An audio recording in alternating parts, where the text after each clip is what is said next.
Hey guys, welcome back to my channel. If you are new, please subscribe, please hit the like button, and please hit the notification bell.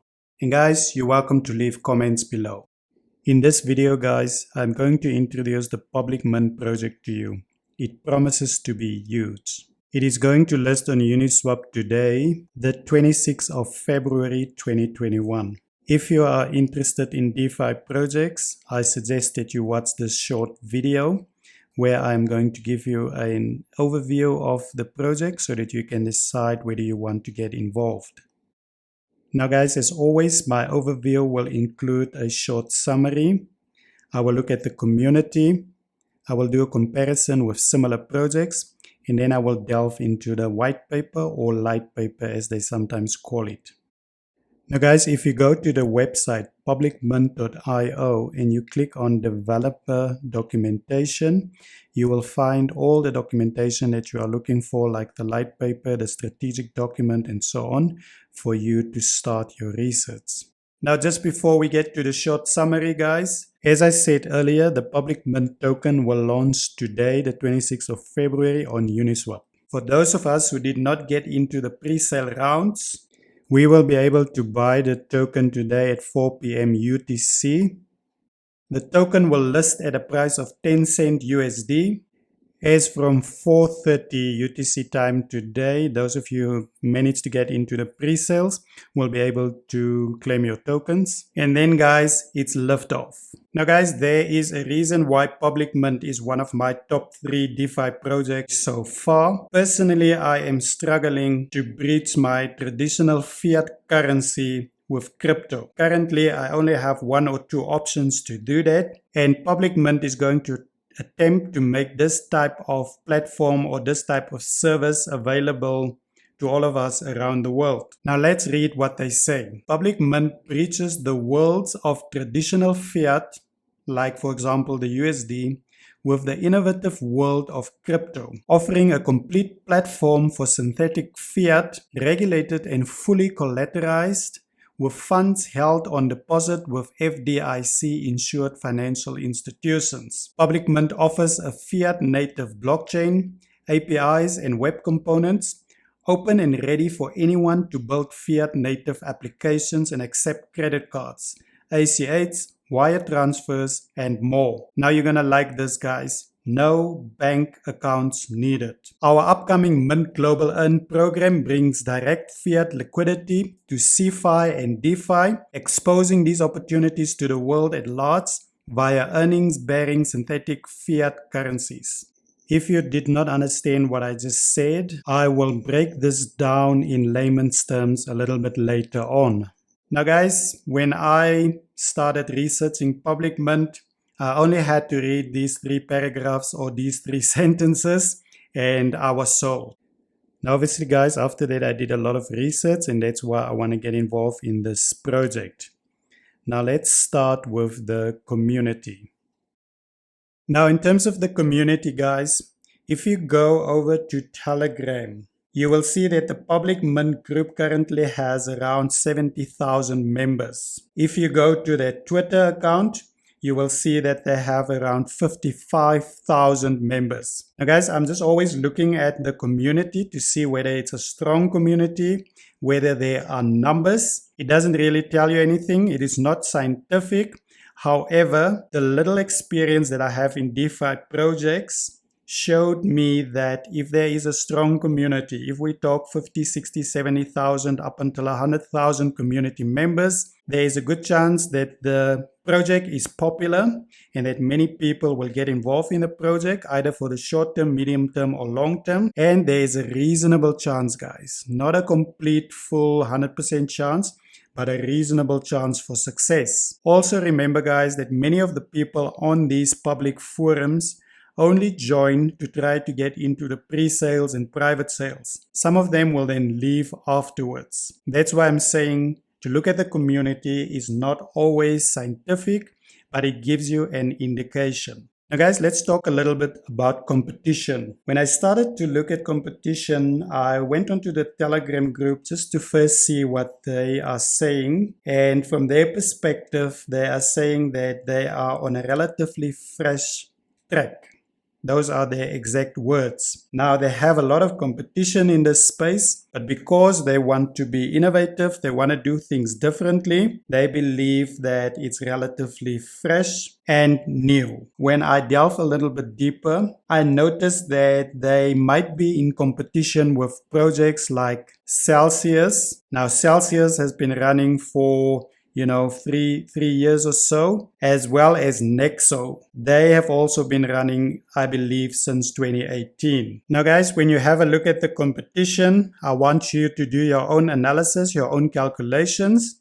I am just going to give you a brief overview. Now, PublicMint will have a total of 250 million mint tokens. The Celsius network token supply is around 695 million. And they have around 383 million in circulation. Whereas the Nexo token has 1 billion tokens in supply with around 560 million in circulation. If you go to CoinGecko and you read up about what Nexo is, you will see that it's a lending platform for cryptocurrencies. If you go to Celsius, you will see the exact same thing. They say here that the Celsius network is a P2P lending platform for cryptocurrencies. Now, when we go into the detail of the PublicMint white paper or LitePaper, as they call it a little bit later on, you will see that PublicMint will offer a lot more. However, you can use Celsius and Nexo to give you an indication of what the token price might be, what the market caps might be, what the highs and lows might be, and so on. So guys, if you look at Celsius, you can see that the price is currently at around 5 USD and they have a $2 billion market cap. They reached an all-time high of $6.82 in January this year. Nexo, guys, has a market cap of 1.2 billion. The price is currently $2.19 and they reached an all-time high of $2.58. Now guys, my comparisons are normally very high level. It is now up to you to go delve a little bit deeper, especially if you are considering getting involved with the PublicMint project for the long term. So now we are going to look at the LitePaper, the strategic plan, to get a better understanding what the PublicMint project is all about. Like I said in the beginning, guys, if you go to the PublicMint website and you click on developer documentation, you will get this document. Now, it's quite a lengthy document to read. It'll probably take you some time to read it. I will try to summarize what I can to you, but it's obviously up to you to go and do further research. You will also find the LitePaper on the website, and I will highlight a few things, especially in terms of the tokenomics on the LitePaper. But guys, the thing that I'm going to use today to try and explain this project to you is the question and answer session that they had. They call it the AMA. Ask Me Anything, and there were 3 particular questions that the guys over there at PublicMint answered in a lot of detail, but they also answered it in layman's terms, and I believe these answers will give you a very good understanding of what this project is all about. Now let's start with a 60 seconds explanation of what PublicMint is, what it does, and what problems it sets out to solve. The guys over at PublicMint answered this question as follows. PublicMint is essentially a platform for building applications that handle money without having to deal with the complexities of banks. I could say it essentially offers on-chain banking and as such solves a number of problems by giving fiat money the same properties of crypto, self-sovereign, instant settlement, peer-to-peer, programmable, and secure. He then went on to say, let me give you an example. Let's say you have a dApp with a web UI. You want to receive USD, but you can't really just add PayPal or any other payment processor because of their terms of service, but specifically because it's not technically possible. PublicMint solves this problem. With under 10 lines of code, you can add a button that allows users to take funds from their bank account and receive it on an on-chain address. That is why they say PublicMint offers something that I'd say is comparable to an on-chain banking experience where you can onboard funds and they use blockchain technology to send them around. Then they go on to say that at this point we realized that there was something missing from this equation, a way to offer an interest-bearing account. And the solution was obvious, to leverage CeFi and DeFi to offer earnings while reducing risk by distributing funds through various entities. And this is how the Earn program was born and how we designed the Mint token to solve a governance problem. Now guys, that to me explains it in layman's terms. Obviously, like I said, you will have to probably read this entire AMA document. It's about a 45 minutes read, guys, so it's not easy. And plus, if you make notes and you really want to understand, it will take you much longer. Now, let's move on to the second question. You have a blockchain that moves native fiat around the place. But how does fiat actually get into the chain or into the ecosystem? Here's the answer. When you deposit funds into an address on PublicMint, you send fiat to one of our custodial partners, for example, as a wire transfer to a bank account indicating by the system. Upon reception, the custodial partner triggers a confirmation process that results in fiat being represented on-chain at the destination address. So in essence, you hand over your fiat in the physical world and it gets digitized onto the blockchain. Withdrawing funds from the chain is similarly easy. You call on an on-chain withdrawal method and that cryptographically proves your ownership of funds and destroys tokens, while the backend that is connected to the legacy system takes that instruction and executes a transfer from the custodian to the destination bank account.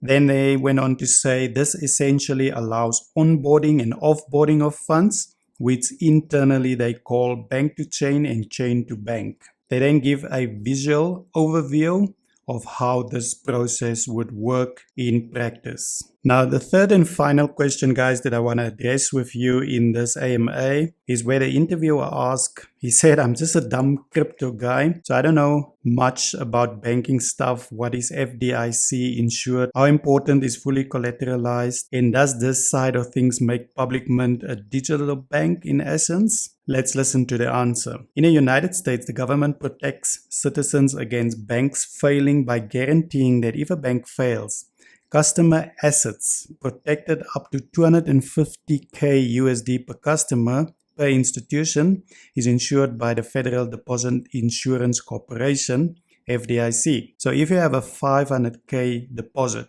you need to split it into two accounts at different banks or risk losing part of it if the bank fails. Now, this is in the United States. We do the same under the hood, and funds in PublicMint end up spread out through a network of 200 plus banks, which means you can hold much higher balances than 250,000 and still be insured. Fully collateralized means that for every $1 on chain, there's $1 on a custodial partner, and that's such funds are not being used for risky investments or whatnot. In short, funds are held by our custodial partners and not used for anything else, so there's full reassurance that if you decide to withdraw your money to your bank account, the money will always be available, just waiting for your instruction. Now guys, again, these are a lot of words, a lot of explanations and so on, but if you really delve into the detail of this project, you can see what they're attempting to do, and whether you want to be involved short term, medium term or long term, I think that this is certainly an interesting one. Let's now move over to the tokenomics in the LitePaper. Now, if you go to the LitePaper and you click on Mint Token Economics, it will take you to this page. You can just scroll down a little bit. Like I said earlier in the video, guys, a total of 250 million Mint tokens will be issued. Now, in terms of the distribution and vesting periods, guys, I like what I'm seeing here. So for the seed phase, there will be 12.5 million tokens. 10% will be released up front. The rest will be released after 3 months and over a period of 9 months. For private one, there will be 37.5 million. 12.5% will be released up front. The first release will then, after that, will then start after 3 months and over a period of 9 months. For private 2, there will be 50 million tokens, 15% released up front, same after 3 months and then over a period of 9 months. For the public sale rounds, guys, they will be released 100%. There are only 2.5 million tokens. The team will have 25 million tokens. 0 will be released upfront, and only after 12 months will they start releasing, and then you can read the rest of it. Now guys, to me the distribution is always critically important. It gives you an indication of whether this will be a pump and dump situation. It gives you an indication of the intent of the developers and the owners of the project, and it helps you to make a decision. Of course, what you see here might not always be what is going to happen, and a lot of things can happen between now and the next 12 months or so, but like I said, it gives you a good indication. Now guys, in terms of the roadmap, I will encourage you to read carefully through the roadmap to have a good understanding of what they intend to do over the next number of months and years. As you can see here, they already launched in Q2 2018, and you can then read all about what happened in between and where we are now and what is going to happen in the future. And then guys, they also introduce the team to you. You can read up about the team, and if you want to go even deeper, do a bit of research on the team members. Now guys, that is my overview on the PublicMint project. It is difficult, of course, to give you a full bulletproof, 100% overview of a project on a YouTube video. And that's why I always say that I give you an overview based on the research that I've done.